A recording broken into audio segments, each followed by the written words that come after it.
Welcome to Fort Worth 148's podcast, where we meet to discuss Masonic topics and strive to build value in the brotherhood. The opinions and statements of the participants do not represent any positions or stance of any Grand Lodge or Lodge and are solely the viewpoints of the participants.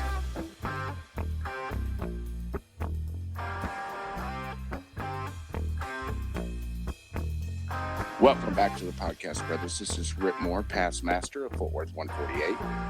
This is Billy Hamilton, current senior warden for Fort Worth 148. This is Gabriel Jagush, junior warden for Fort Worth 148. And we have a special guest today. Hey, this is Lane Pierce. I'm a past master of White Rock number 234 and currently serving as the junior warden of Ford Lodge number 270.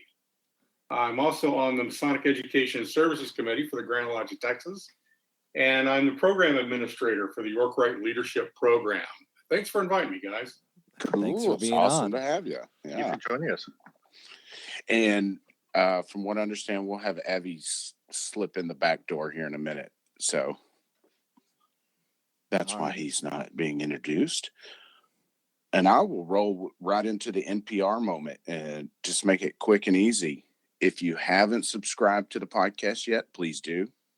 Even if you don't listen all that much, subscribe. It helps us out, and leave feedback for us. So rate us and leave feedback.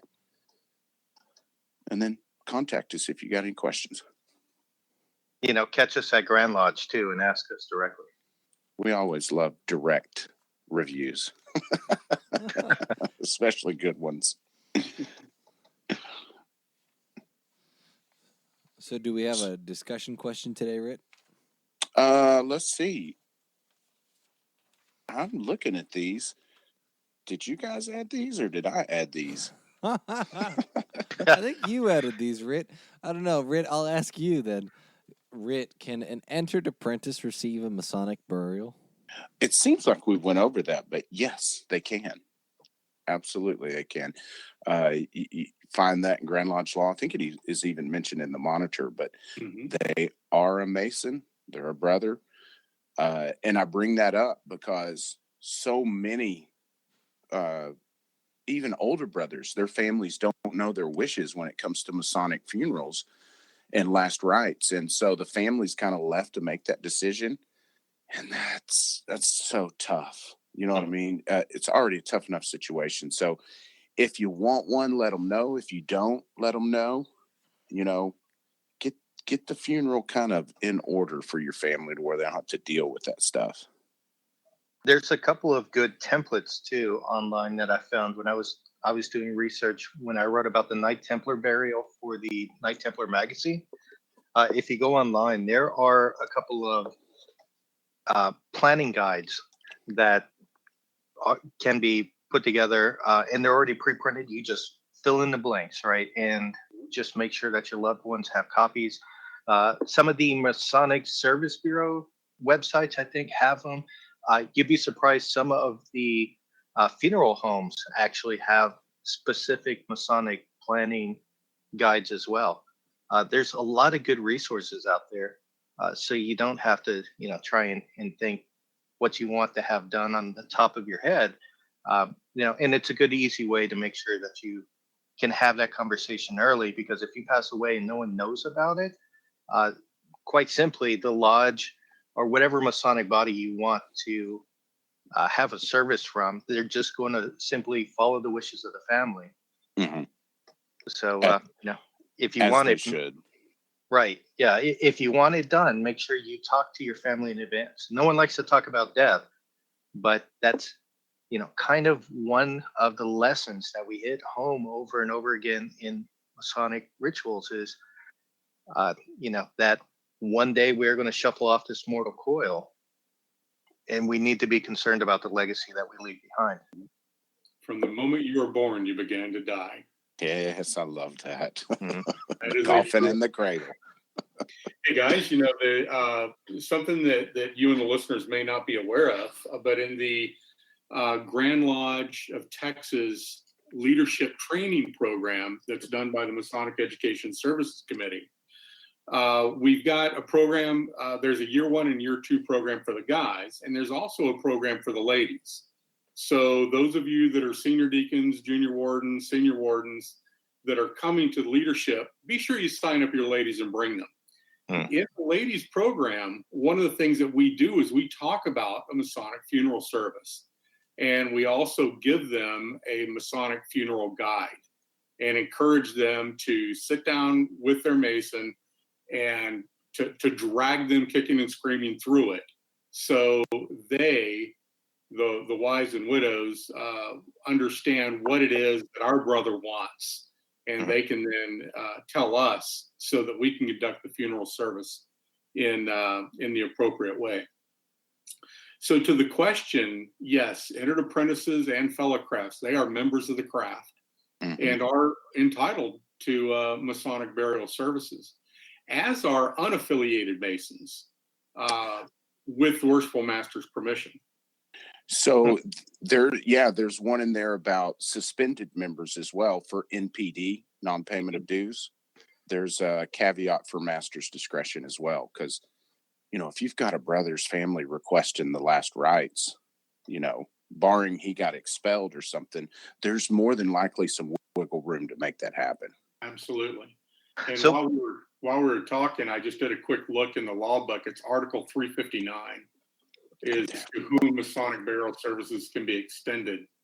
And Article 360 is to whom not extended. So that's definitely worth a read, just to bone up. So what's interesting is when I was doing the research for that article, I came across an old copy of the Grand Lodge Constitution from, I believe it was New York, from the late 1800s.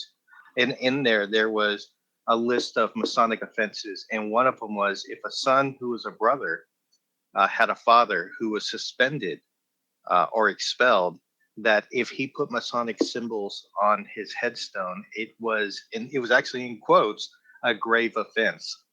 So I thought that was interesting. Certainly no pun intended. Right. And if you follow me on Facebook, you would know that I love that joke. So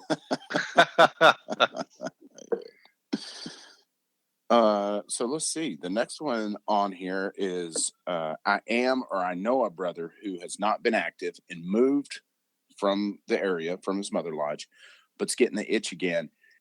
And he's not going back to lodge because he's embarrassed. He doesn't know the signs. He doesn't know the protocols.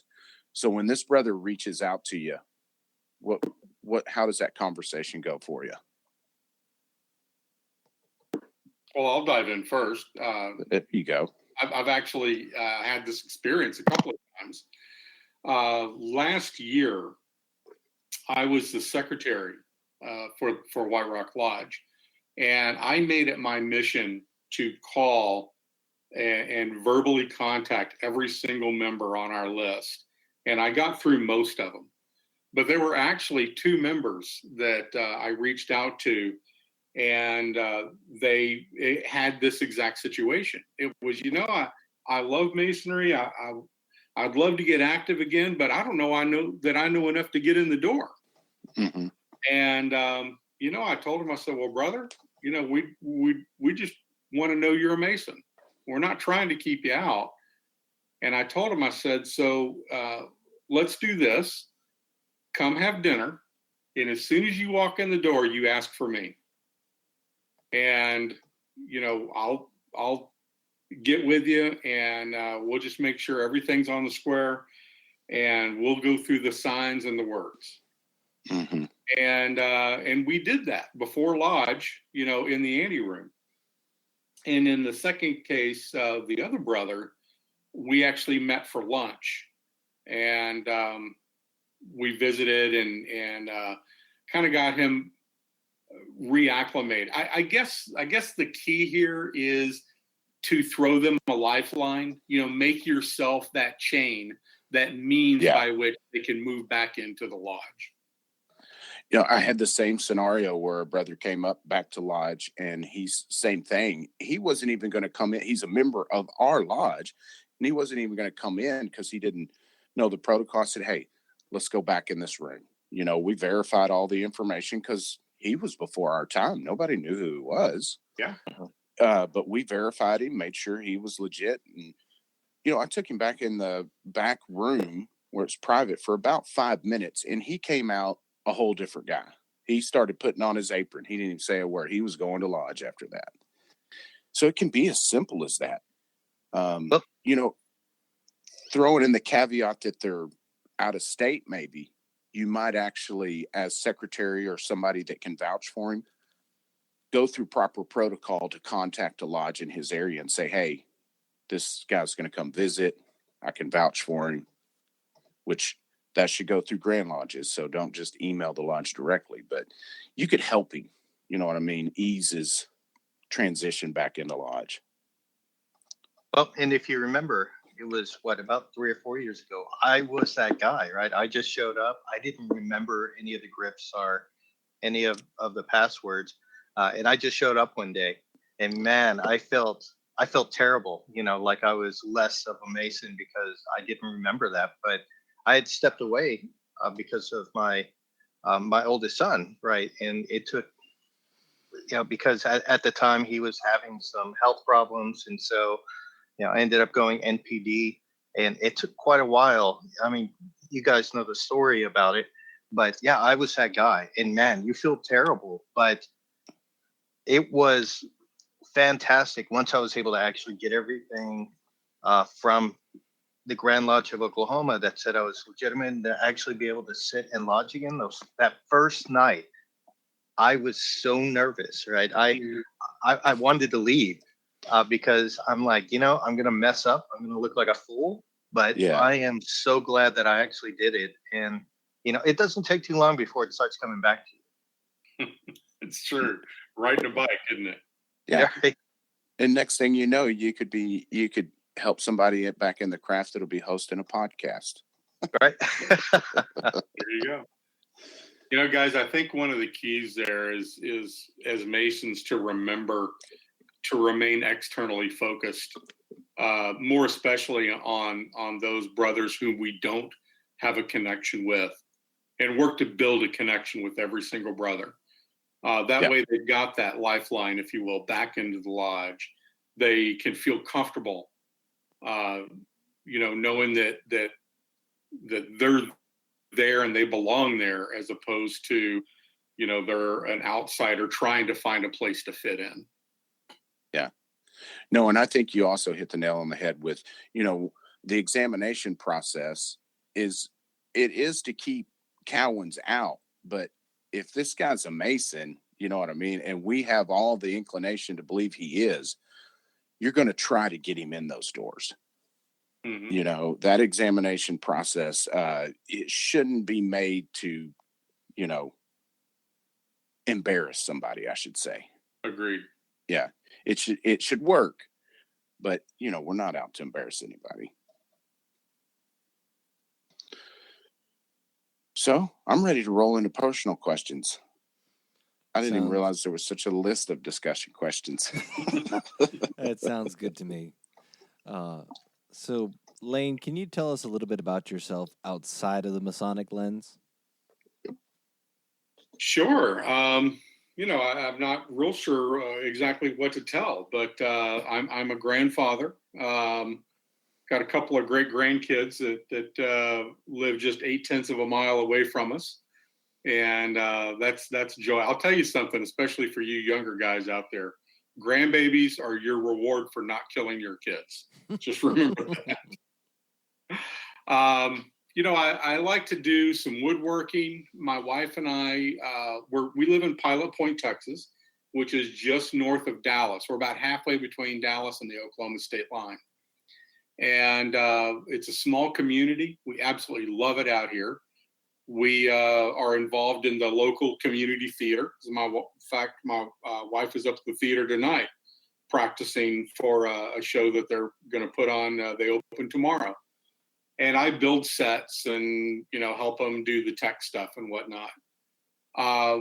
But just as a personal life outside of Masonry, that's, mostly it, hanging around, doing community stuff, trying to make grandbabies happy.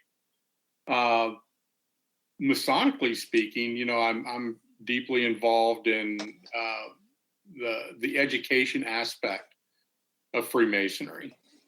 But outside of the Masonic lens, it's, you know, work and trying to be a good, upstanding community guy. Nice. Sounds like you're living the life of Riley. Yeah, you and I are going to have to chat about woodworking later. Okay, good. I'll tell you something we did this past summer that's really been a lot of fun is that a year ago, my granddaughter, Sophia, wanted a snow cone. And so we didn't have snow cone stand in town. So we drove to the next town to the east of us, which is Salina, and their snow cone stand was closed. And I came back and I told my oldest daughter, I said, why don't we open a snow cone stand? So this past summer, guys, we opened a snow cone stand. Nice. And that's actually been a lot of fun because nobody shows up at a snow cone stand mad. Yeah. That's so true. So we do fundraisers for the community and my kids run it. And, you know, it's made them a little money and hopefully we'll do even better next year. Awesome. So when did you join and how old were you? Gosh, when did I join? I am actually coming up on 25 years, guys. I don't think I've got 25 yet. Probably 23 and a half or 24 years. But 25 years is coming up pretty quick. So how old would I be? I would have been 28 years old, I guess, when I joined. And yeah, so almost 25 years ago. Nice. So what was the spark? What got you to the doors of Masonry?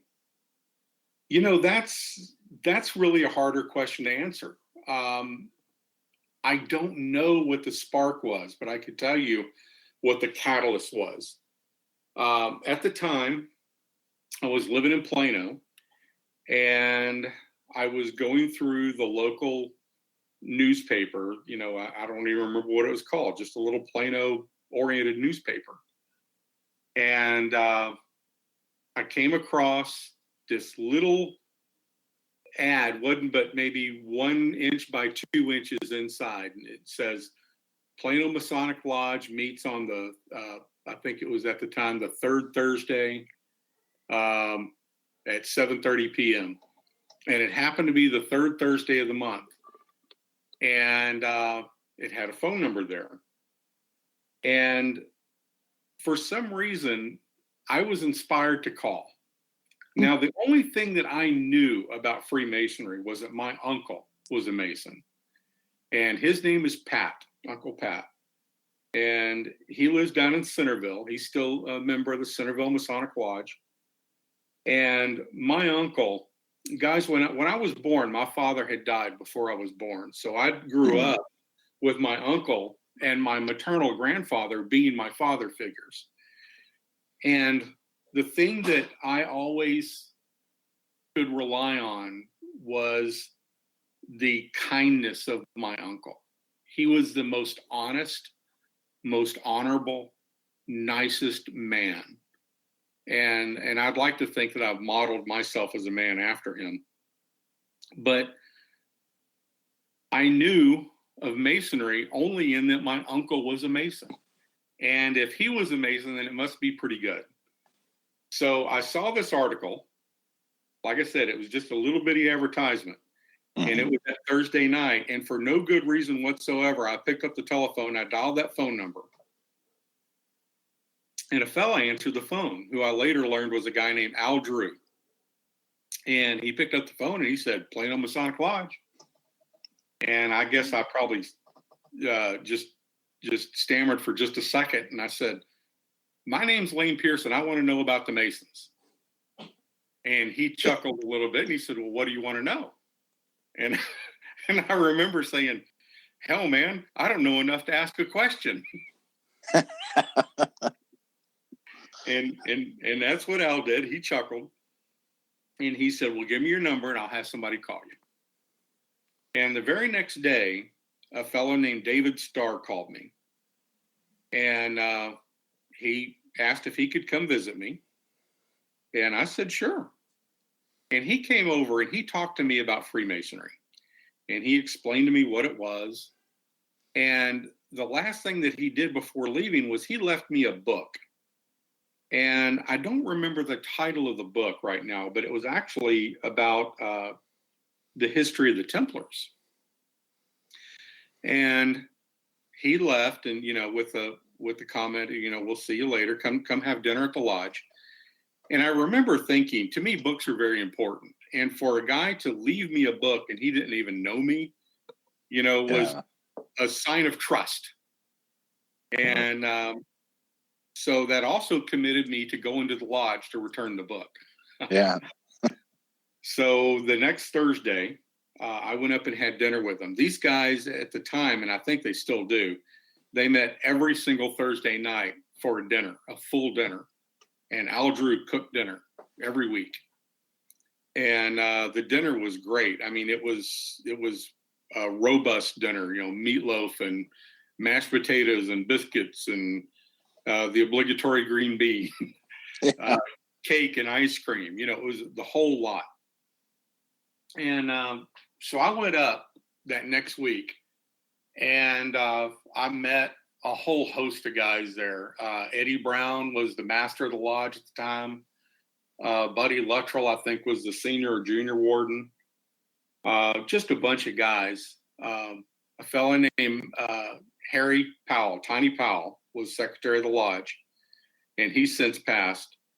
But I remember guys sitting there having dinner with all these fellas, listening to them talk and talking with them, and the acceptance that they had of me being there was appreciated. And they said, okay, well, we're going to go into the meeting and you go on and come back and see you some other time. And I left that lodge with light feet. And I had this realization that maybe for the first time in my life, I was surrounded by a bunch of men who had a common mindset that was similar to mine, a mindset of prosperity, a mindset of not being a victim, personal accountability, a mindset of being willing to be of service to your fellow man. And that felt pretty good. And that was my introduction to Masonry right there. And on that introduction, they couldn't run me off. I just kept coming back. No, and I love the way you put it, because most stories of people joining Masonry, there are the national treasures such as Gabe, that Gabe had no one in his family that he knew as a Mason, but most come to our doors because of someone that they knew, growing up, that influenced them. It's like, well, if he's a Mason, it must not be bad. Because, I've heard that said from my aunts about my grandfather, that it can't be bad if my dad was a part of it.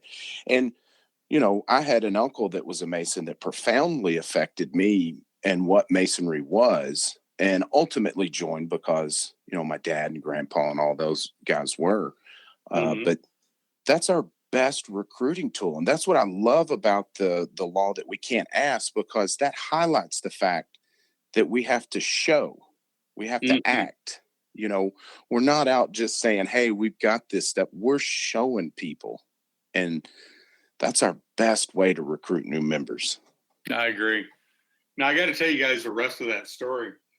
So I spent several months going up and having dinner with these guys and getting to know them because I needed people to sign my petition.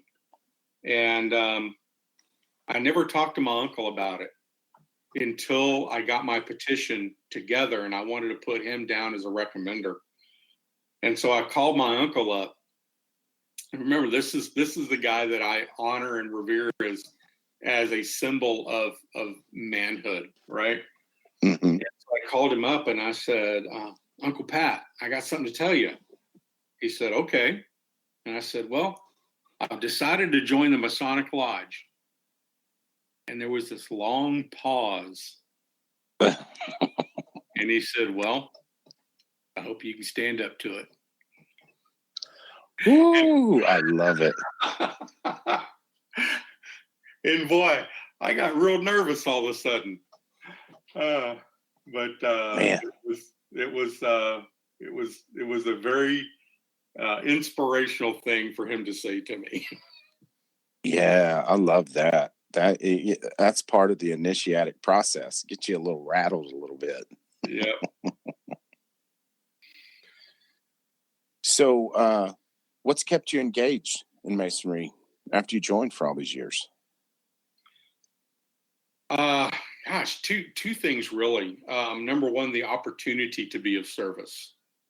All my life, I've been in service. In fact, it's my opinion that if you ever find a Mason, you find a man that has a heart of service. I've never met a true Mason that didn't live a life of service to his fellow man. So the opportunity to be of service is important to me. In Scouts, I was involved with the Red Cross. I was a volunteer firefighter. Even today, I'm a member of the Denton County Medical Reserve Corps as a volunteer down at the theater and so on. So being of service was one key aspect, and being of service to the brethren, right? Mm-hmm. The other thing is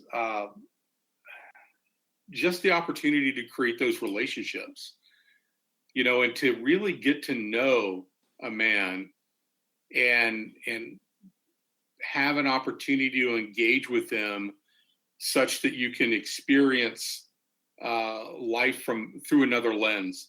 I remember the time that I met Gabriel. Gabe, I don't know if you remember, but we were at not a conference, but I forget exactly what it was. But we were having a discussion. Was it Grand Chapter? It could have been a Grand Chapter, but I forget. But we were having a discussion, and you were very new into the fraternity. Extremely. Yeah. And, we were talking about, the topic of discussion was what gets guys excited about Freemasonry? And, how do we engage these young guys? And here in the room was this young guy named Gabriel Jagush, right? And he decides to speak up. And the words of wisdom that fell out of his face, were profound. Because here's a young guy going, why do we vote to pay our bills? We're Masons. Of course we're going to pay our bills. I remember Sounds like now Gabe. what that was. What was it, Gabe? That was the Grand Chapter, Grand Council School of Instruction. That was the first year that I went. School of Instruction. Okay. Yeah. But he started popping off with all this stuff, and here's all these old guys sitting around, and I started tapping him on the shoulder. Said, listen to this guy. Listen, this is important. And I remember that moment because it had, from what I remember, it was either meant to be a school of instruction. Obviously each room was running its own school of instruction on the different chapter and council degrees. And I think this room in particular was either Mark Master or Royal Arch. And it had somehow devolved into guys think tanking how to attract young guys into the fraternity. Right. And at one point, and what triggered me speaking was when James Kirkpatrick, who is currently serving as the most illustrious Grand Master of the Grand Council, I think he was IPC at the time. He turns to me and he says, "Well, we have one of those millennials right here with us, but nobody's asked him any of the questions that you're asking right now. Why don't we listen to what he has to say?" Yeah, and it was just kind of this really funny moment when everybody turned around and realized oh, I'm sitting right here. And I had been unusually quiet. But But that's really the second part of my answer to that question is the opportunity to engage with guys and get to know them, not just on a hi, how you doing, my name's Lane perspective, but what's important to them, what do they like to do, how can we combine our forces and do something bigger and better in the world. You look for it, you find it. Oh, yeah, amen to that. This podcast is a testament to that. Mm-hmm. There's no doubt. Yeah, I couldn't do it without their help. Yep. Very true. So we know you joined Plano Lodge from the newspaper. What offices have you held? I know you were past master, but did you go through the line traditionally or hopscotch? Somewhat. So I joined Plano 768, and I was with that lodge up until my wife and I moved to Atlanta, Georgia for 5 years. And during that time, I demitted most of my Texas affiliations. Like a bunch of you guys, I've got a lot of dues cards. At one point in time, I was a member of Plano Lodge, Knox Corinthian Lodge, Empire Lodge, St. John's Lodge. There's probably another one in there somewhere. Goodness. Yeah, and so I demitted from most all those lodges and kept one. And then when we moved back to Texas, we moved way out to the north end of town, just south of where I am now, just north of Little Elm. And so Plano was too far away. And at the time, I joined Salina Lodge. There was another lodge in there somewhere, I forget. But I joined White Rock Lodge on an invitation, if you will. Mm-hmm. Some of the guys asked me to come over there and participate because they were still working on getting their feet underneath them. And so I joined over there, and they elected me as the senior. Oh, let me back up a little bit. At Plano Lodge, I went through junior steward and senior steward, where I learned to cook under Al Drew. Oh, nice. Al Drew, for those people that are listening to this podcast that may by chance remember Al Drew from Plano Lodge, he never went into the lodge meetings unless he was told to come in because they wanted to appreciate him. He loved to cook. He was a mechanic by trade, but he was a member of the Order of Cordon Bleu. Oh, cool. And he loved to cook, and man, he was good at it. So I learned to cook some really good dishes under Al Drew as a junior steward and senior steward. I went on to become the junior deacon. And then that's when, life-changing events occurred and ended up moving off to Georgia. And so I got out of the line at that point. That's a big, long story. But when I came back, I really wasn't actively participating in any lines, except for some York Rite work in chapter and council and commandery.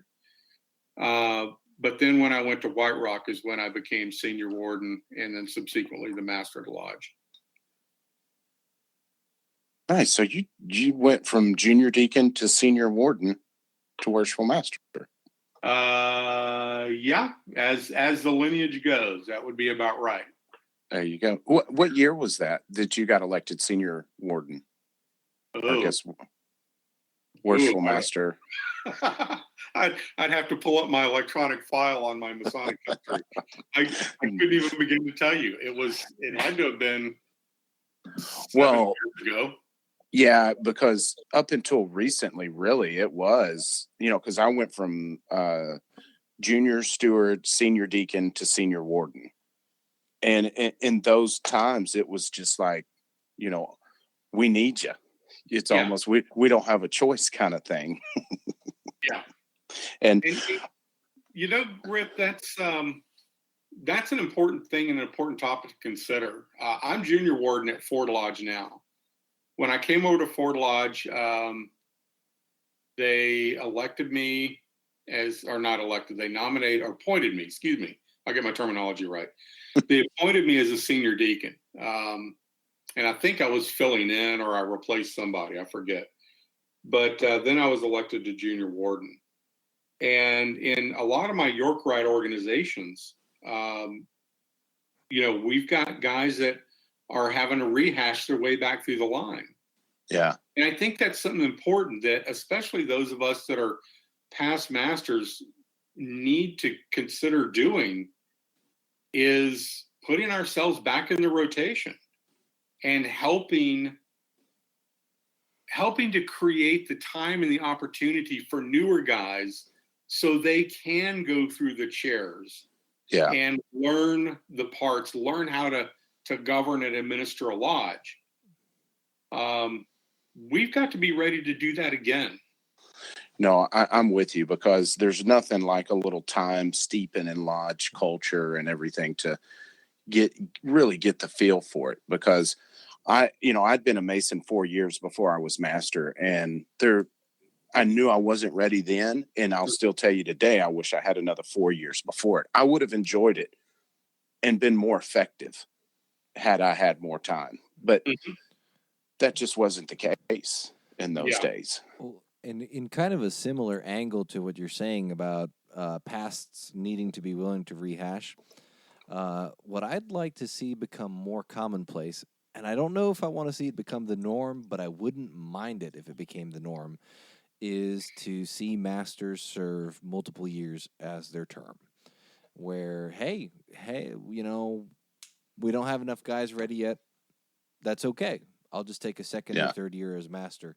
And the lodge will have continuous leadership from the east while we train these guys, And if we have to have a lineup of past masters with one dude going through the line year by year, that's okay. We don't have to change out any officers or anything. As long as the guy who is sitting in the east is willing and the lodge is, favorable to him as a leader. I mean, I think it'd be nicer to see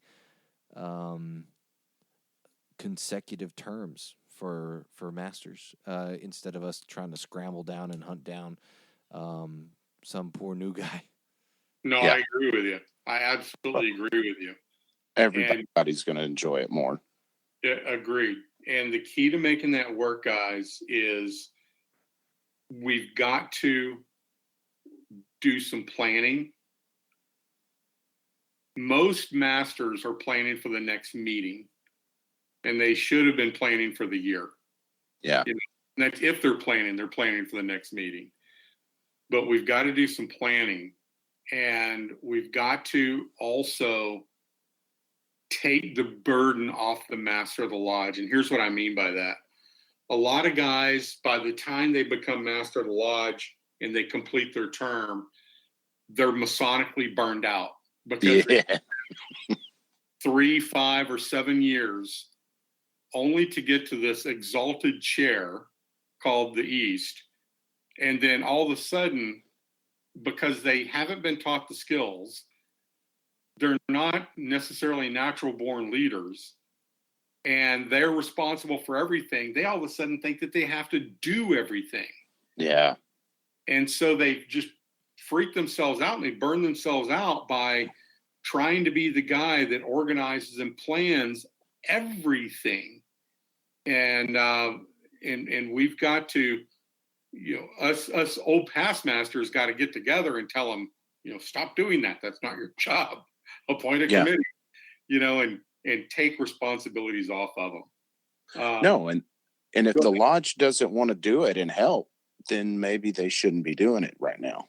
Well, agreed. So that takes planning.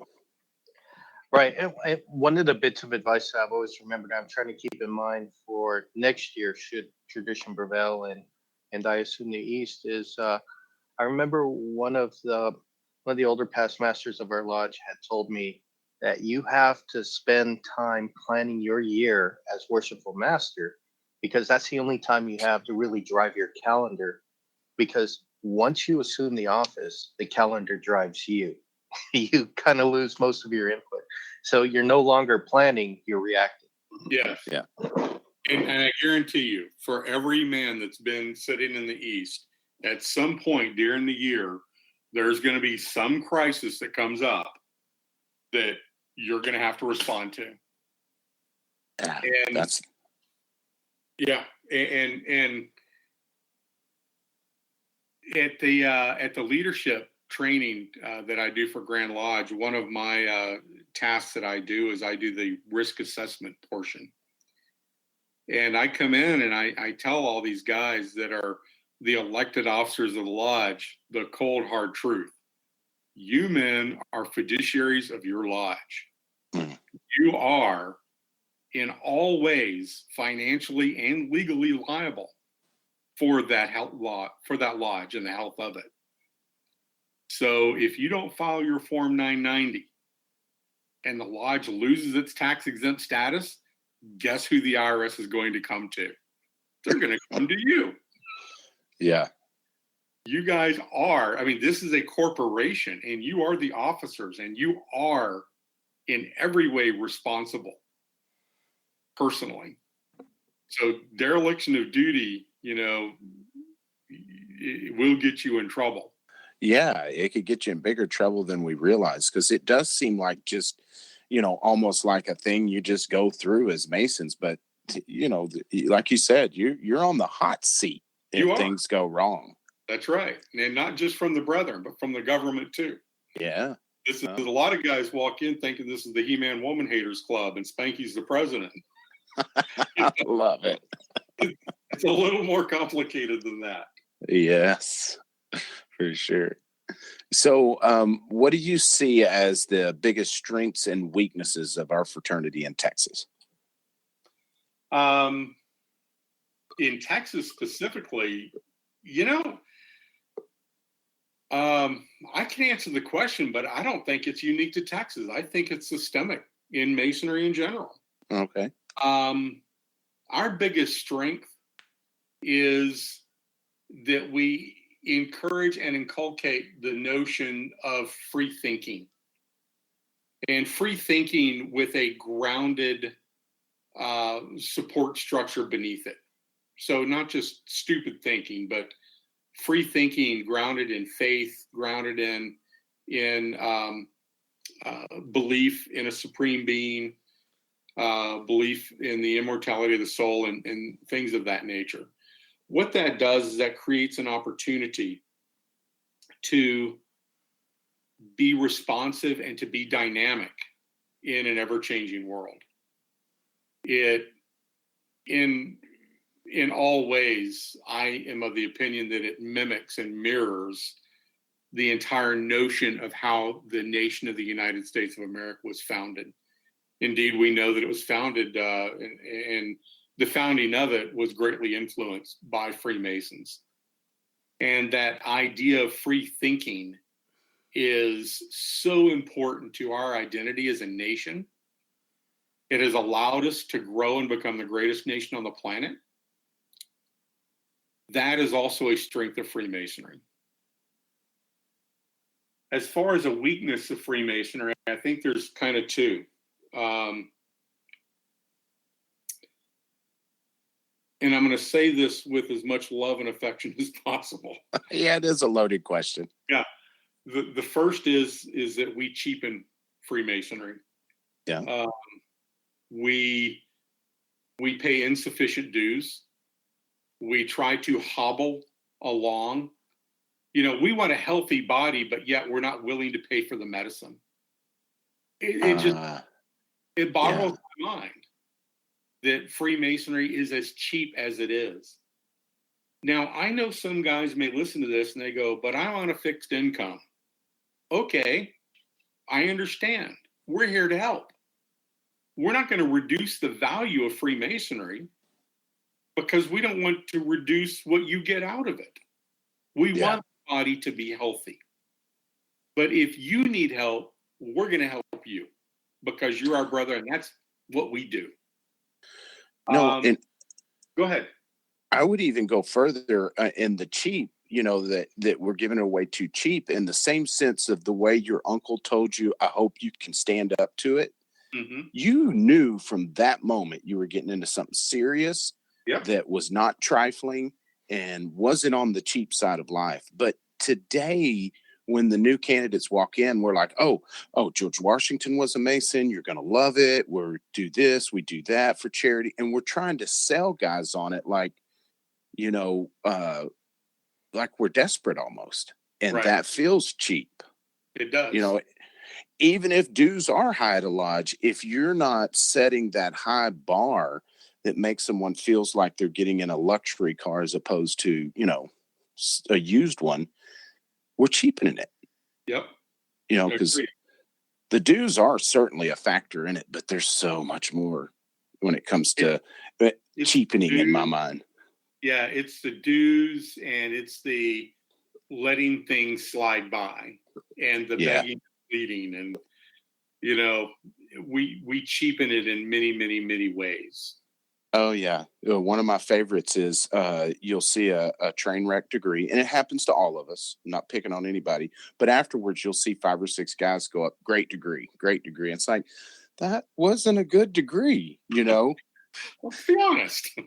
Yeah, let's whisper some counsel and offer to floor school or something.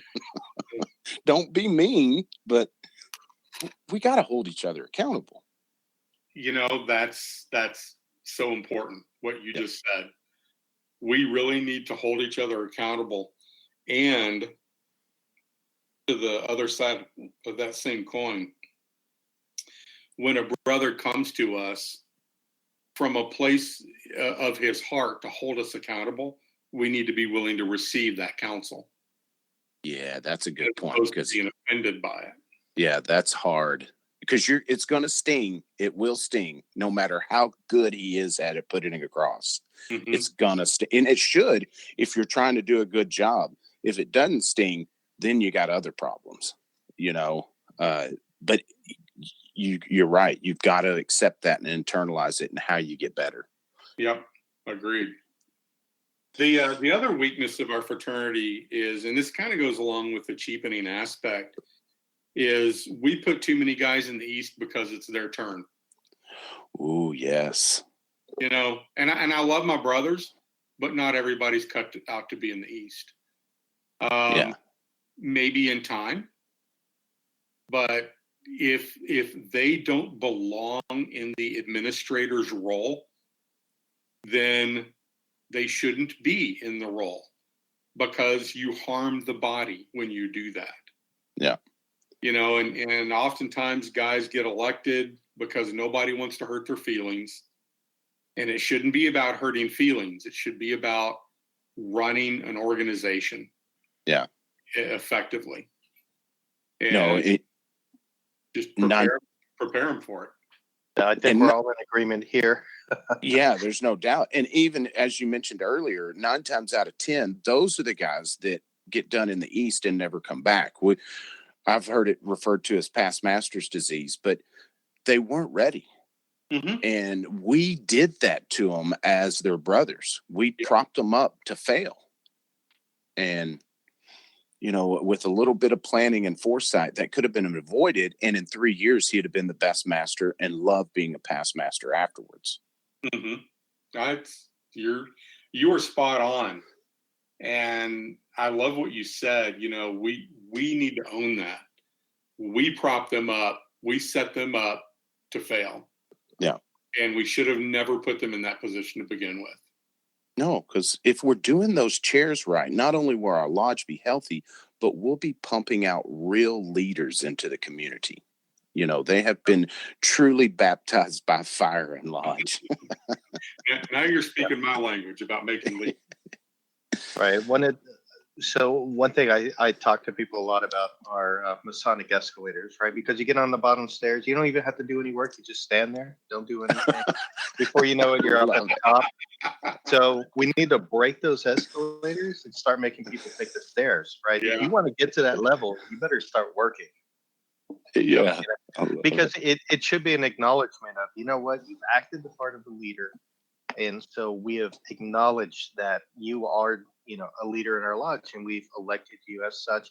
It shouldn't be, hey, you've hung around and you may not have done much, but everyone else has already been through, so it's your turn. Yeah, there you go. Yeah.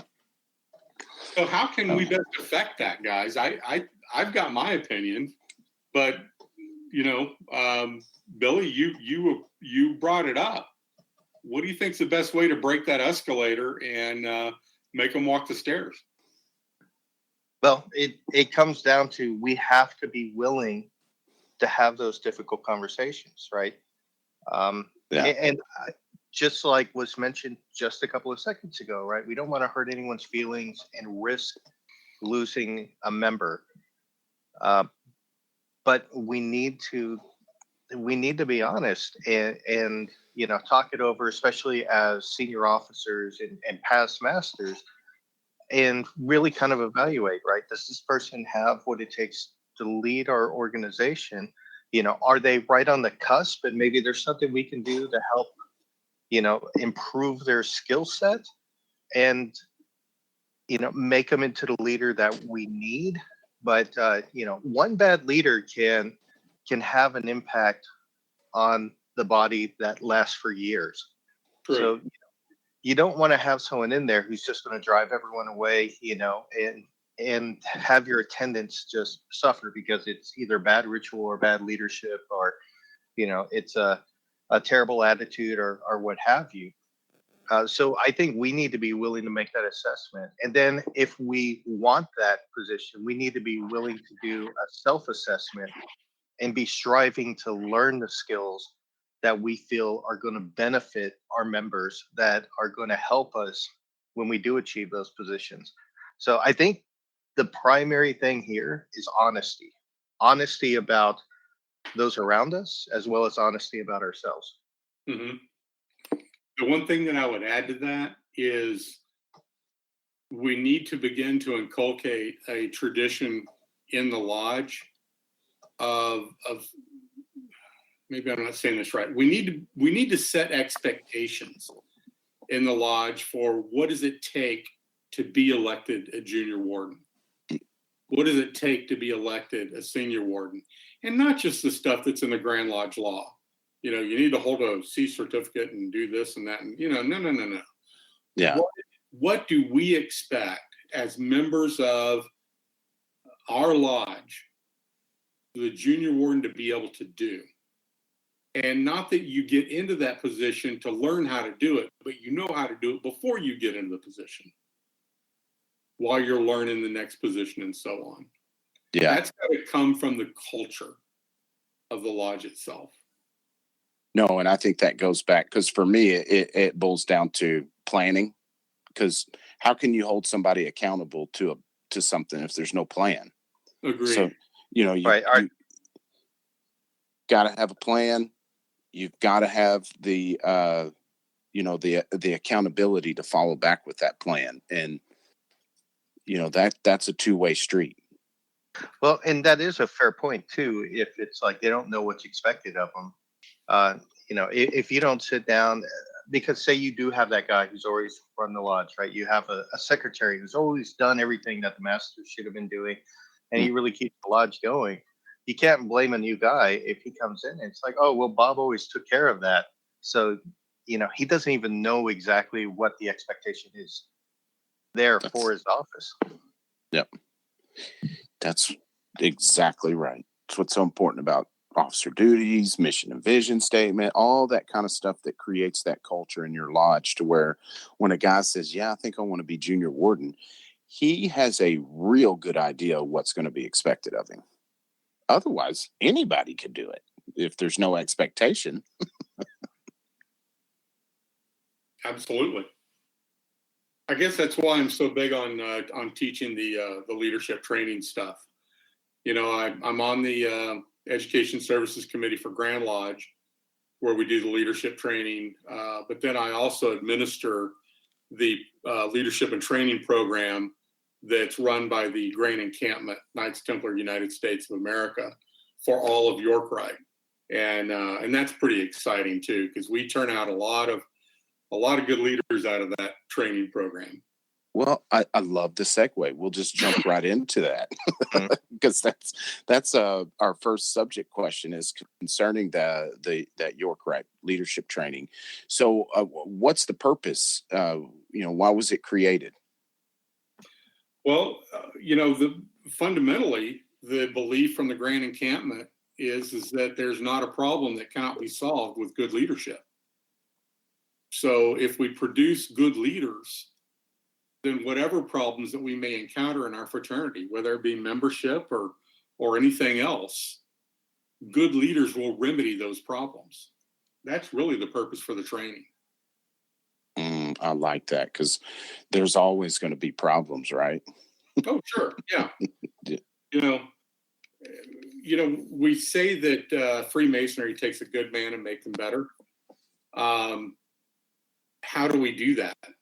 Well, I think we take good men and we make them great leaders. And that's how we make them better. Because Freemasonry always gives you an opportunity to learn to be a leader. And you've got to be a leader of a very special group in the case of Freemasonry, because you can't dock anybody's pay. You can't subject them to penalties. You have to learn to inspire people. And that's what great leaders do. Yeah, and if everybody thinks maintaining peace and harmony is an easy task, get you a taste of get in the line, and you'll get a taste of it. I joke that man drama, women don't have nothing on us. we spew the real drama. Mm-hmm. So, how long has that training been in place? It's been in place now for, I think we're just now closing on 10 years. So 9 years, let's say it's been 9 years. It was originally started by a guy named John Palmer. And John is currently the editor of the Knights Templar magazine. And he's a past Grandmaster of the state of Tennessee. And John put together the very first training program. So it's kind of a one man in his one class, and started teaching that with the blessing of the Grand Encampment at various conferences around the United States, and has grown from there. Gotcha. So when you say Grand Encampment, I immediately think of the Texas body, but this is the overseer of the United States Grand Body. Actually, of all Templary in the world that subscribes to Grand Encampment ritual. Right. Yeah. Grand Encampment is what, 27 countries now? Yeah, probably something like that. I couldn't tell you exactly the country count. Yeah, because they have Europe and South America in Togo, Philippines, right? Europe, France, Mexico. I gotcha. Yeah, they're all over the place.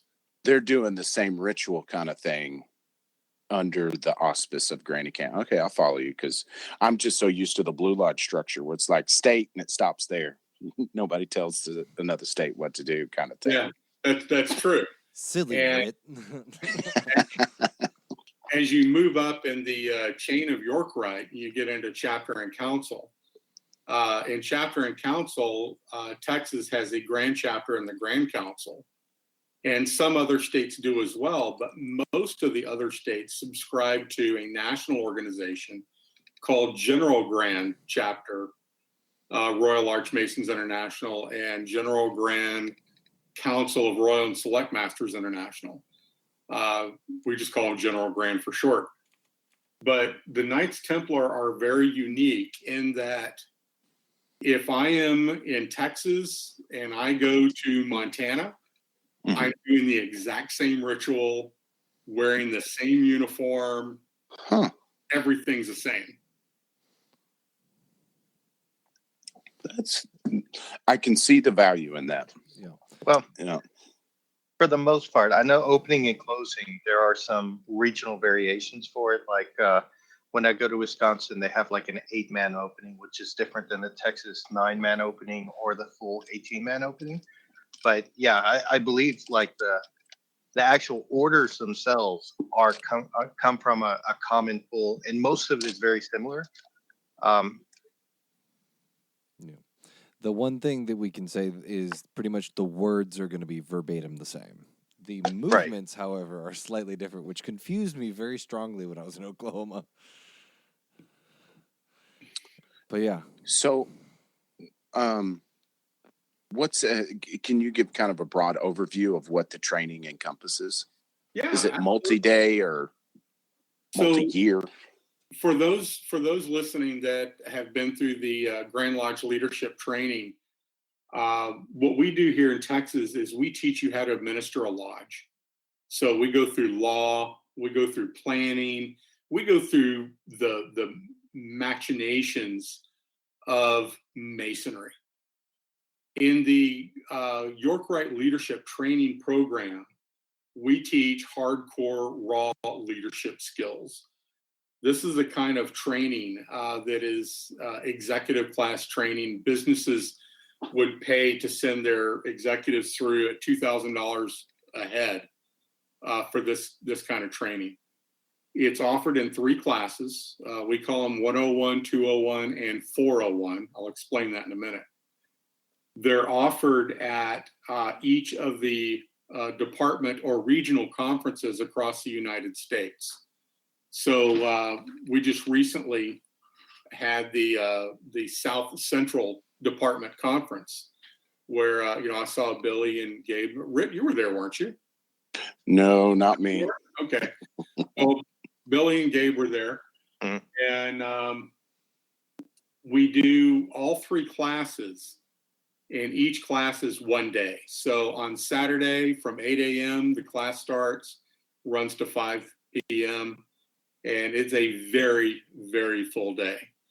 The 101 class is about the individual assessment of your leadership skills and how to identify those in others, and then also how to improve them. So how to take them from one level of leadership up to a higher quality or a higher level of leadership. The 201 class takes the individual leadership and moves it into a group perspective. So now that I've assessed my own skills and I've matured my skills as a leader, how do I then impact a group? How do I lead a group? We talk about setting mission statements and vision statements. How to identify group paradigms and how to change paradigms and motivate groups into action. And then the third class, which is 401, is the class that I primarily teach, and it's called Influential Communications. You may know that I am a master trainer of something called neuro-linguistic programming, which is essentially the study and the art of how people do what they do. Well, within that is the understanding of how people communicate. So I teach a day-long class on understanding how communication works in the human mind, how to structure your presentation and your content so that an entire audience of people get the information they want in the order that they want it, and make it more readily absorbable by the human mind. That's been a great class. We added that class because the premise is that it doesn't matter how good a leader you are and how much skills you know. If you're unable to communicate and you're unable to influence people and motivate them to take action, then your leadership skills are all for naught. So we added that communication component to round it out. Yeah, that definitely sounds interesting. It's very cool. And if anybody wants to get involved in that leadership program, it is open to all members of the York Rite family. So that's Blue Lodge, Chapter, Council, Commandery. That includes Beauseant. That includes Eastern Star. That includes Rainbow and Demolay, if the young people are mature enough. Anybody that's a member of the York Rite family can come and take this training. So you can go, Rhit. How much does it cost? 0. Free. What? Really? Oh, sign me up. I'll be there.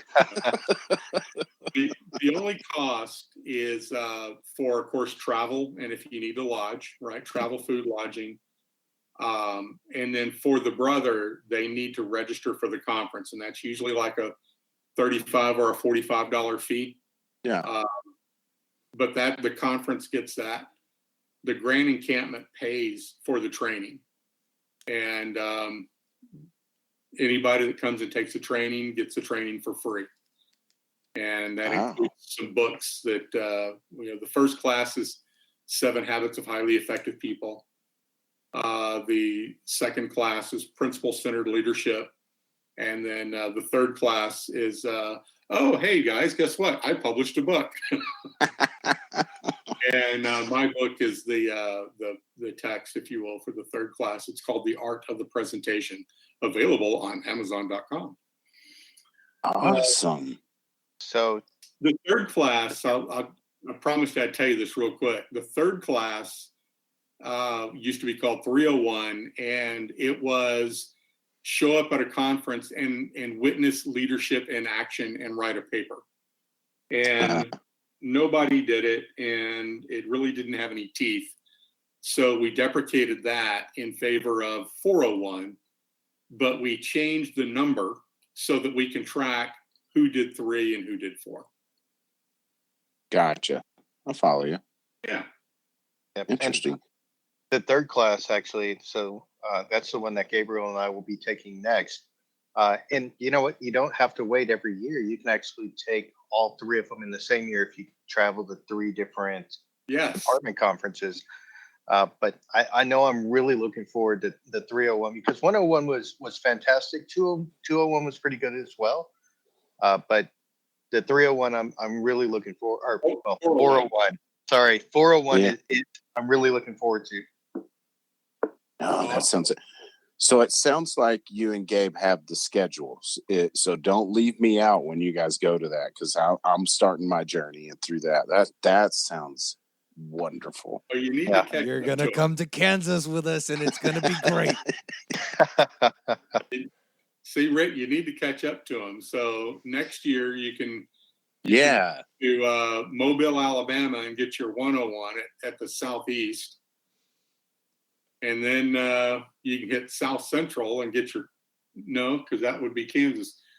You'd have to go to the Northeast maybe and get your 201. That'll be in, I think, Tarrytown, New York. Ooh, cool. Yeah, and then you can come to Kansas City with these guys and join them in 401. Yeah, I don't like them being ahead of me, Lane. You guys know Brian Cook out of McKinney Commandery? Oh, of course we do. Yeah. So Brian and Ray Vincent out of McKinney Commandery, they're on the tour this year. So they both went to Melbourne, Florida, and did 101. They did 201 at South Central in Little Rock, and then they're both coming to Las Vegas for the 401, which is next week. Wow, that's awesome.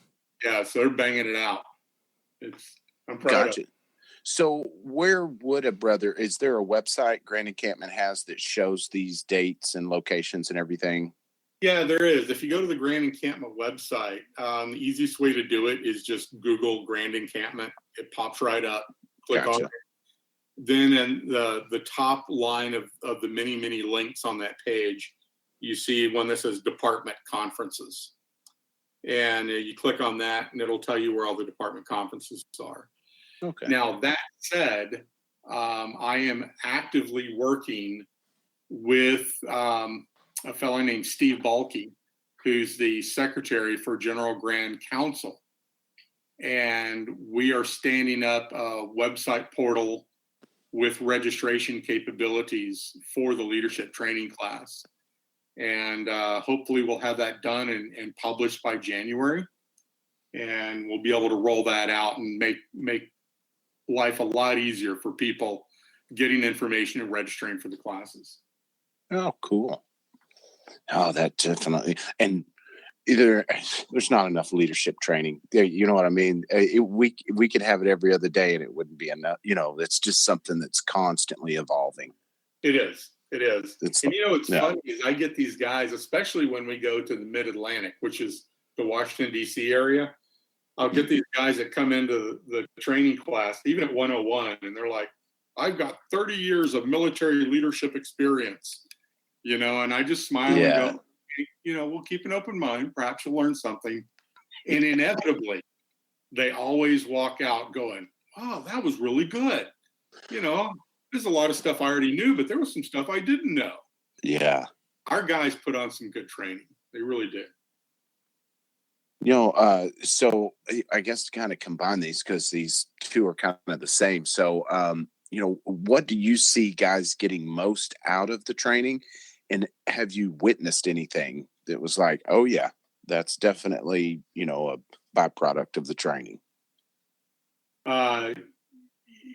Yes. And literally too many examples to tell you, but I will share with you probably one of the most immediate and most profound examples.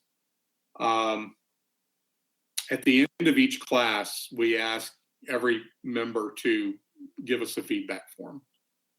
And this one brother turned in a feedback form, and he also handed a slip of paper over the top with it. And he said, I didn't want to include this. And he said, I don't mind if you share it, but, kind of keep my name out of it. And I shook his hand and thanked him, and he told me how much he appreciated the class. And after he left, I read his extra feedback. And what he essentially said in the note was that he had recently gone through a very ugly divorce, and that it really shook him up as a man, as a Mason, as a potential companion for a mate. And he finally figured out that if he took personal accountability, personal responsibility for not only the breakup, but also his own life, that he could stop being a victim and get on with living, get on with making the life that he wanted. Just going through that leadership class, guys, changed his life. Wow. And it was that fast that he decided to stop being a victim and to put the past behind him and to do something, that was worthy of him. Yeah. Those kinds of things I see happen all the time. And I just stand in awe of those people. I think it's wonderful. Yeah. And that's what it's all about. I mean, because take the fraternity out of the situation, and he's still in that mode of victim. Yeah. Absolutely. And those multiply that times the, million plus Masons that are in the United States. That's happening all the time. It's a beautiful thing. Guys, this is why I say, it's not about taking a good man and making them better. It's about taking good men and making them great leaders. Yeah. Because great leaders aren't victims. Great leaders get results. Great leaders find solutions. Great leaders inspire people. Great leaders make things happen.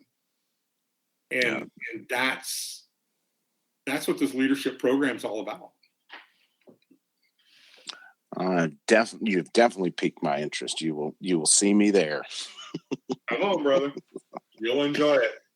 We always have a good time in class, and I'm really thankful that Billy and Gabriel had an opportunity to take those first two classes. They can give you firsthand testimony. No doubt. So you had mentioned earlier about neuro-linguistics. How did you get interested in that subject? Well, I was at a Masonic event. Actually, it was a DMLA event. I was there with my son, and I met another man there who was there with his son. And he was a Freemason also. And we had the what do you do for a living conversation, because, that's the only way we know to create rapport with people. And this guy, besides being a jet engine mechanic for Delta Airlines, he also did stage hypnosis, comedy shows in hypnosis. Oh, yes. And he was I thought, that's cool. I didn't know anything about hypnosis, but I thought that's really cool. Where can I learn about that? And he said to me, he said, Wayne, since you're in business, you should look at NLP. And I said, well, what the hell's NLP? And he said, well, it's like hypnosis, but nobody has to close their eyes. I was like, okay. So I went home and dutifully did my research on neuro-linguistic programming. And I found this company that did classes in NLP, but they also did classes in other things. One of them was a class called Presenting Magically. And at the time in my business career, that was one of the things that I did every day. I did presentations on our software. And so I thought, well, you know, I could learn to be better at doing presentations, and my company would probably pay for it. So I signed up and took the class. And it blew my mind. It absolutely blew my mind of understanding how powerful words are and how you can use words to create results and shift people's thinking. And they taught me how to do that in presentation form. So I was fascinated at that point. I was locked in, and I went and took the NLP classes, which profoundly changed my life and the way that I viewed life. Decided to go on and become a trainer, and for about 5 years or so, I actually changed careers. I got out of high-tech sales and started training people in neurolinguistics, and then figured out, gee, I could take those neurolinguistic skills and go back into high-tech sales and probably make more money with it, which of course I did. But all that said, it kind of begats a little explanation as to what the heck is NLP. Yeah. NLP, a lot of people have a lot of different perspectives on NLP depending on where they come from. The general accepted perception of NLP is it's a psychological therapy. But that's completely wrong. Neurolinguistic programming was created by a couple of guys named John Grinder and suddenly drew a blank on his name. I can picture his face. Well, it'll come around to me in just a second. Yeah, and it's online. I read it too. I don't remember. Oh, Richard Bandler. That's his There name. you go. Richard Bandler and John Grinder. Interesting characters, especially Bandler. But nonetheless, they created the concept of NLP from modeling therapists and what therapists were doing. NLP is a process. Richard Bandler says that it's a process of modeling people that leaves behind a trail of technique. So it's the discovery and utilization of how we do what we do in order to figure out the human mind, the way the human operates. Mm-hmm. I'm not giving you a really good description because it takes a little bit longer than that, okay? Yeah. But let me explain it simply this way. When you buy stuff, right, like a radio or a cell phone or pretty much anything, a Yeti cup, right? They always give you a book and they go, here's how your stuff works, right? Yeah. Well, you're born into these amazing bodies, but nobody gave you a book. Nobody said, here's how your body and your brain works. Yeah. Neuro-linguistic programming is the book. And when you understand the rules of how things work, then you can begin to be a human being on purpose. You can begin to understand how and why people are doing what they're doing. So let me give you for example. One of the things that I teach in my communications class is a simple, what we call a neurological imperative or mental imperative. It's something your brain has to do. And it's a rule. And that is that your unconscious mind cannot process a negation.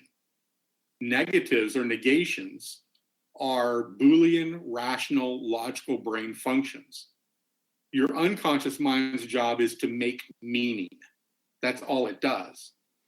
So if you understand that rule, then you understand how language works when I say, don't think of a purple dinosaur. Yeah. Exactly. Okay? Yeah. So your unconscious mind says, purple dinosaur. Here's what a purple dinosaur looks like.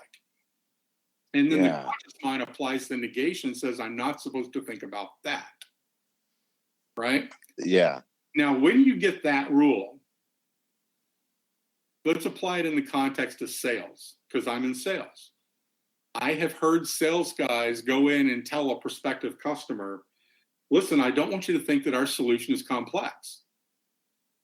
Well, what are they now thinking about? Complex, yeah. Complexity, right? Or, I don't want you to think that this is expensive. What are they now thinking about? How expensive it must be. So their word choice is setting them up for failure. Well, in the sense it is, isn't it? Right. Well, there could be there's a better way of going about it for sure. Yeah, the rule is say it the way you want it. Right? Yeah. Good language and say it the way you want it.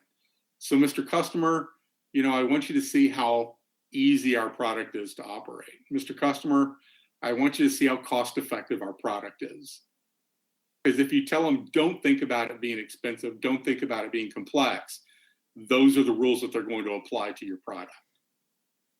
I love that. That totally, because when I was reading about it, the best I could discern is how the subconscious and conscious interact. But that explains it very well, where, don't think about a purple dinosaur. And it's like, there's no way. I'm thinking of Barney right off the bat. Yeah, exactly. And there's lots of rules. When you understand how things work, at the mental and emotional level, then you can begin to structure your language in a way to get really good results. I'll give you one more real quick, okay? A lot of people like to ask the why question. They'll ask, well, why this or why that? Mm-hmm. And what they're really trying to find out is what's the motivation behind this and what's the motivation behind that? The problem with the why question is it tends to elicit defense in the mind of the person being asked why. So if I were to say to you, Rhit, why do you do this podcast? I see what you're saying. Yeah. Yeah. Immediately you go to, well, why the hell do I need to defend it to you? Yeah. Why do I need to explain myself?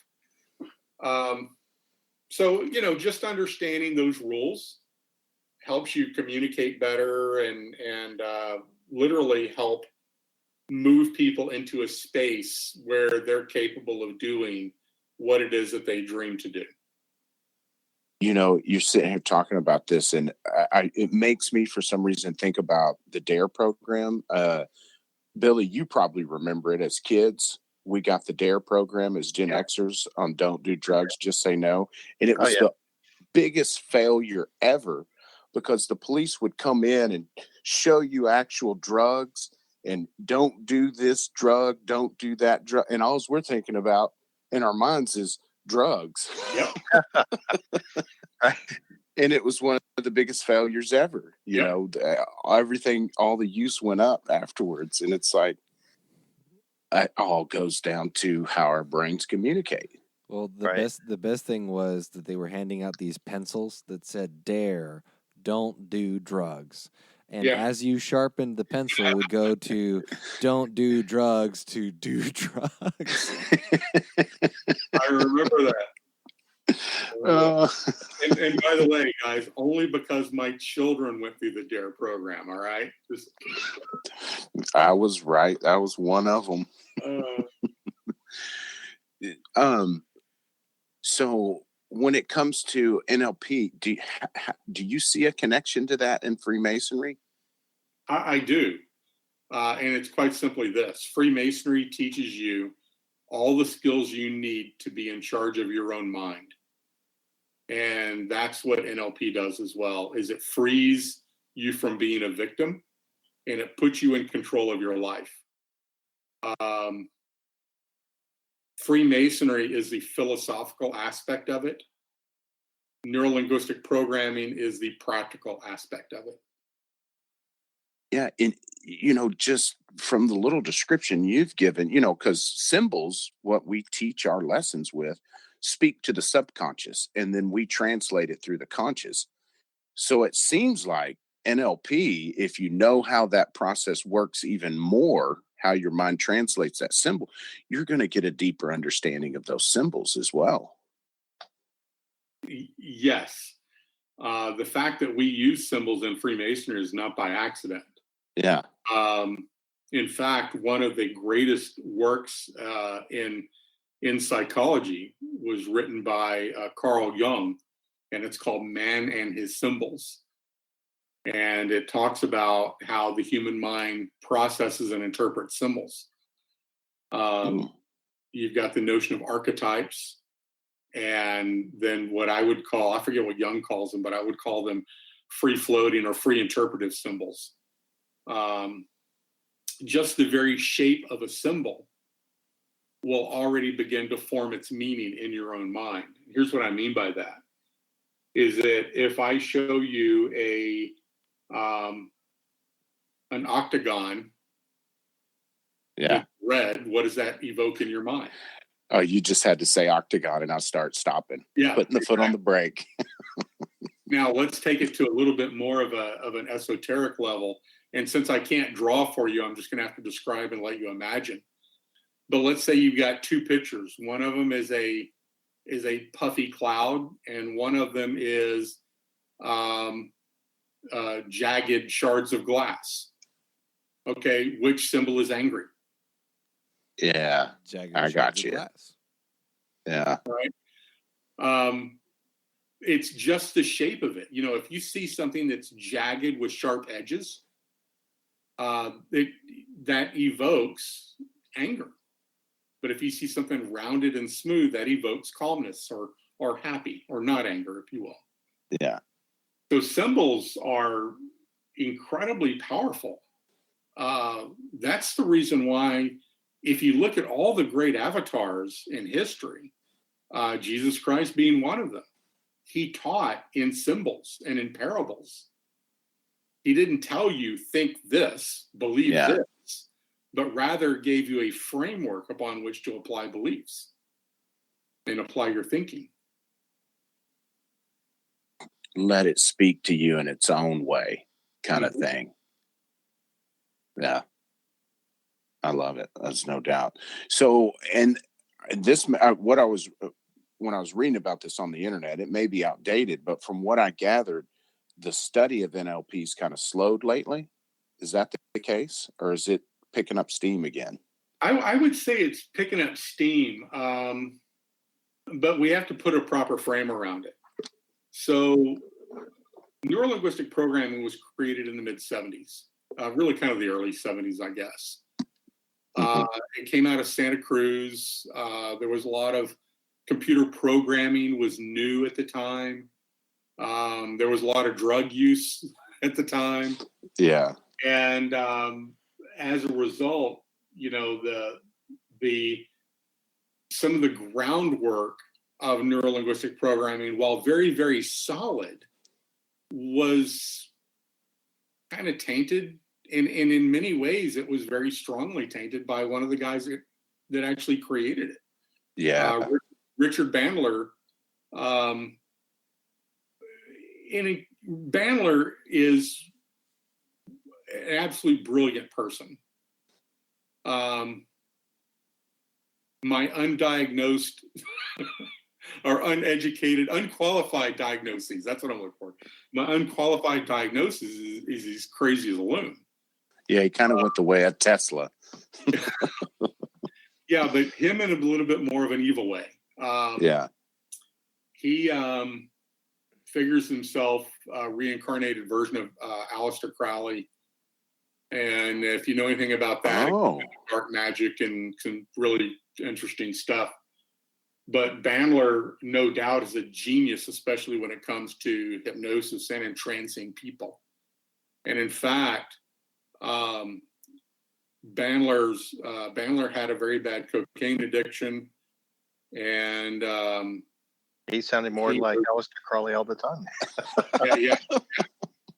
He, well, put it this way: his girlfriend, I think her name was Christine, I can't remember her last name, ended up dead, shot with his gun. His shirt had blood all over it. He was arrested and brought to trial, and he defended himself. And everybody that knew Bandler knew that he was going to get off, because he was going to hypnotize the judge and the jury. And he did.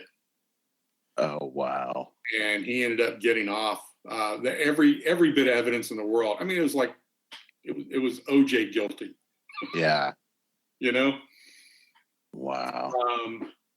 But he himself did a lot of destruction to NLP, partly because he was just weird. And the other part is that he realized he created something very powerful, and then he tried to covet it. He tried to trademark NLP and realized he couldn't do it. So he created something to compete with it called Design Human Engineering, DHE, and trademarked that. And that began to water down NLP. And then it got let loose into what is lovingly referred to as the woo-woo community. Yeah. And, you know, I don't want to say they destroyed it or they bastardized it, or, but they just started doing a lot of things that weren't good for the field. Yeah. There's really good evidence that many forms of cancer they're actually of a mental cause. You have biological causes as well. But some cancers have a mental cause. And since NLP works a lot on the mental level, there were a bunch of NLP people going around saying, I can cure cancer. And that really upset the medical community. Yeah. So, because there was no structure wrapped around it, it created a lot of confusion. Now, why was there no structure wrapped around it? Well, because it has to do with human thinking and not a pill. It's really hard to monetize that. And so, nobody wanted to put rules and regs into place around it. Yeah, that makes sense. Yeah. The other thing is that you can't put a human being into a scientific experiment and get predictable results. Because humans are dynamic and they will change right before your very eyes. And so all experimentation that's been done on the human mind, even today, is all anecdotal. We talk a lot about neurotransmitters and, people taking antidepressants and whatnot. Well, it is a valid Western medical procedure to take a pill like Prozac or Wellbutrin or whatever to fix your depression. But what they don't talk about is the fact that the way it's done by sampling. They give you a dose and they say, come back and see me in a week and tell me if you're any better. There's no way to measure the neurotransmitters, or the serotonin levels in the brain. So, like I said, whenever you put the human being into the experiment, all of a sudden, all your nice, pretty standardized results get mucked up because human beings change too quickly. And so it was hard to get a good scientific background on NLP for those grounds. Now, since that time, I'm turning around to get a book out of my bookshelf. There was a book, it's called The Clinical Effectiveness of Neuro-Linguistic Programming, a Critical Appraisal by Wake, Gray, and Burke that was published in 2013. And it is a very good profile looking at the efficacy of NLP in a therapeutic modality. So I say that to help take you on a journey of NLP was created. It was really cool, but it was such a loose structure that it lost a lot of opportunity to be a extremely credible technology. Yeah. And now people are going back in and researching it and giving it its proper dues. Well, it sounds like there was just the perfect storm of a little bit of a wackadoo at the helm, the counterculture that picked it up and shoved it into the woo-woo crowd, and that not being able to be monetized. You know, nobody's seeing how it could be monetized. And that, you know, if there's no money, where are you going to invest, you know? But if it's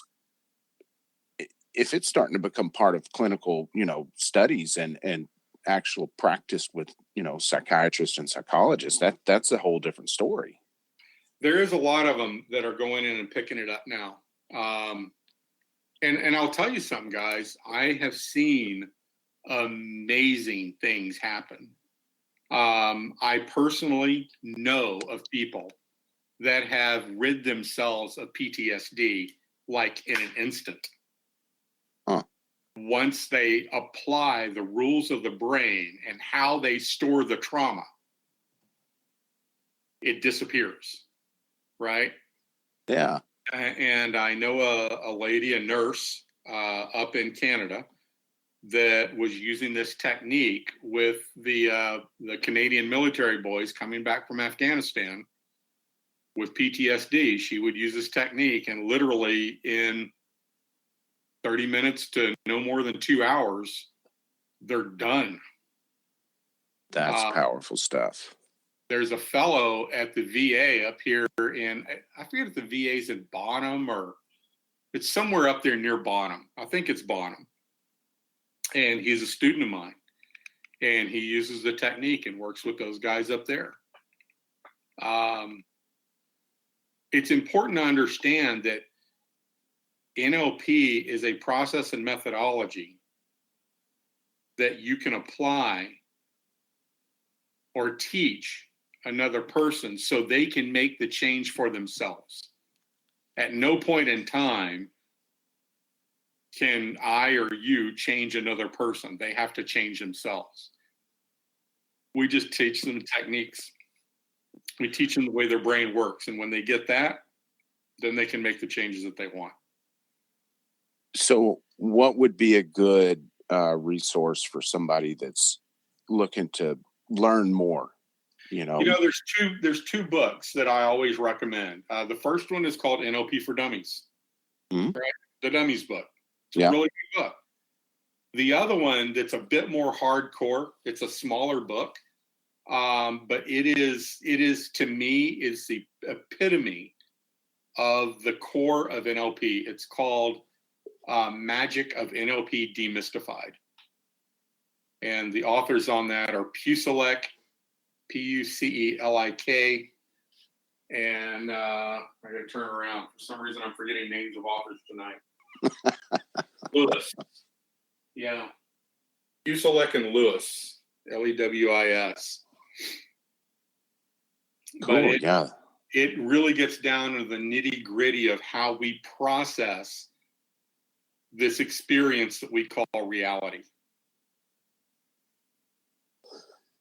That's always an interesting subject because it kind of, I get the picture of neuro-linguistics can kind of put you more in the driver's seat of your brain, you know, because it sounds like we're in the passenger seat right now and nobody's driving. We just got our foot on the pedal. That's the whole point. Yeah. I was talking to a brother earlier today.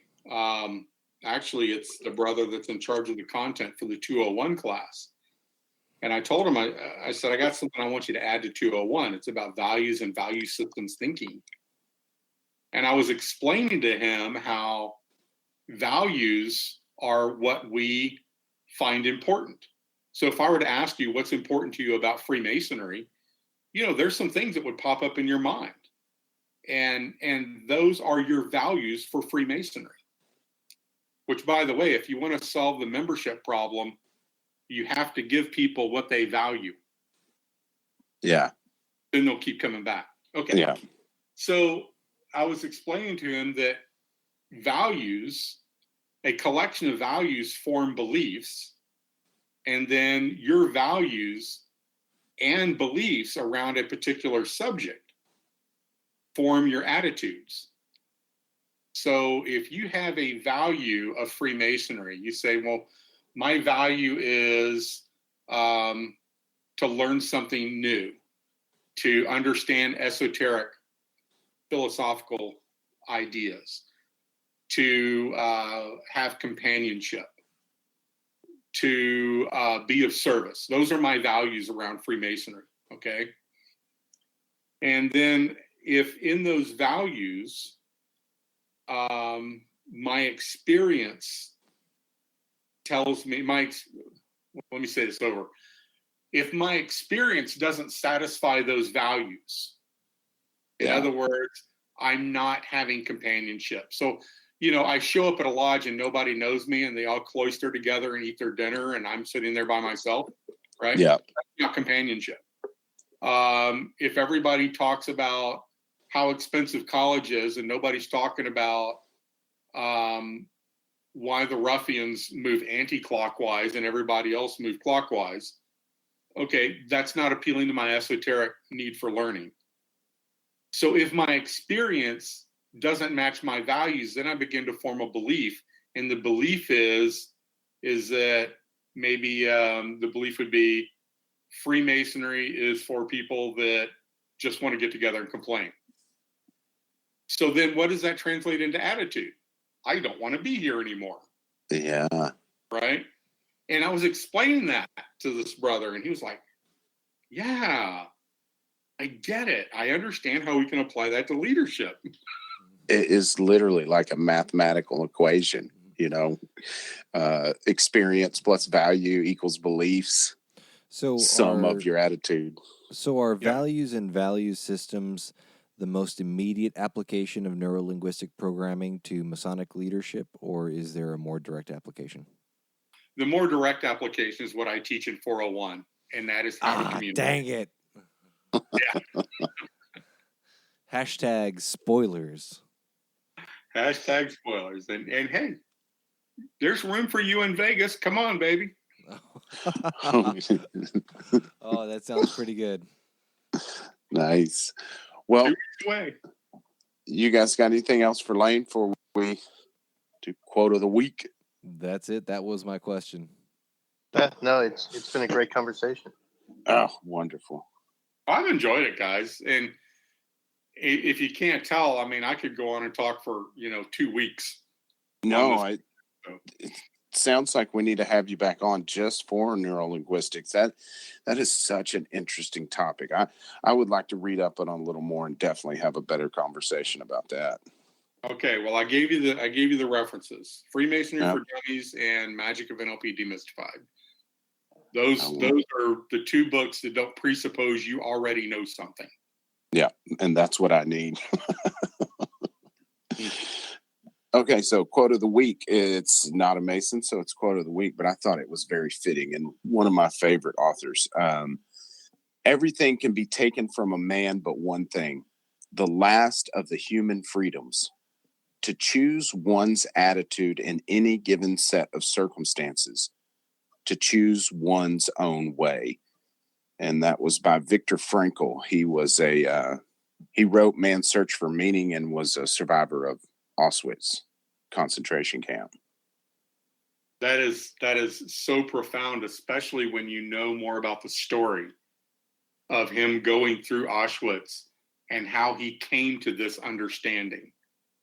It gives me goosebumps. Yeah. If anybody listening hasn't read Man's Search for Meaning, let me tell you something. That should be on the high school required reading list right there. You're right. Absolutely. And it's such an easy read because it's so engaging and it's short. Yep. I've got the book, but also I've bought the audio book and have listened to it several times too. And I think I got it for $1.99 or something. Wow. And it's like 4 hours long, and I'll just pop it on every once in a while, because you want to talk about some momentum mori now. It'll get you right. Hey, if I could just make one quick shameless plug for my book. Please. The Art of the Presentation is available on Amazon.com. Just type in The Art of the Presentation. For those of you that are coming to the Leadership 401 class in the York Rite Leadership Program, I do email everybody an electronic version that I've branded for distribution by the Grand Encampment. But if you want to go online and get one, I've got some really good feedback on it so far. I'm pretty proud of it. It's exciting to have done that. Yeah, that's quite the accomplishment. It's definitely writing a book's no easy task. No, writing it's easy. Editing it sucks. Yeah. Yeah, the edit process is really painful. You know, when I don't know about you, but when I write something, I can read it 1,000 times and I will read it the way I intended to write it, even though it's not written that way. Yeah, and you can ask Gabe and Billy. You know, I'm king of run-ons and misspells and improper grammar. Once I start writing, I can't keep up, kind of thing. And I'm editing mine it looks like a gutted pig. Oh my. Right. Well, what I found is after I go back, and editing is painful because you catch all the mistakes you made. But then if you actually take the time to read it aloud, even when you think it's perfect, you catch a whole bunch more mistakes. That's very true. Yeah. Very true. Well, guys, I want to thank you for having me on. I've really enjoyed the brotherhood and the fellowship and the conversation. And, I only wish we could have done this in person with, a couple of pints around. Next time we'll make that happen. Right. Maybe that should be a focus for next season. Yeah, I think you're right. Need to plan some in-persons. All right, Gabe, you want to throw out contact info and we'll shut this bad boy down? Sure. Folks, if you want to learn more about us, you can find our lodge's website at www.fortworth148.org. We are at Fort Worth Lodge 148 on Facebook, Twitter, and Instagram. Our email is fortworthlodge148@gmail.com. And you can learn more about our educational symposium, Texas Masonicon 2020, at www.texasmasonicon.com. And please remember to write a review of the show and rate us. Oh, yeah. NPR moment. Yeah. Well, I have thoroughly enjoyed this conversation as well, and look forward to some leadership training in the not so far future. But until next time, this is Rhit Moore signing off. This is Billy Hamilton signing off. This is Gabe Jagush signing off. Wayne's gone too. Have a great evening, guys.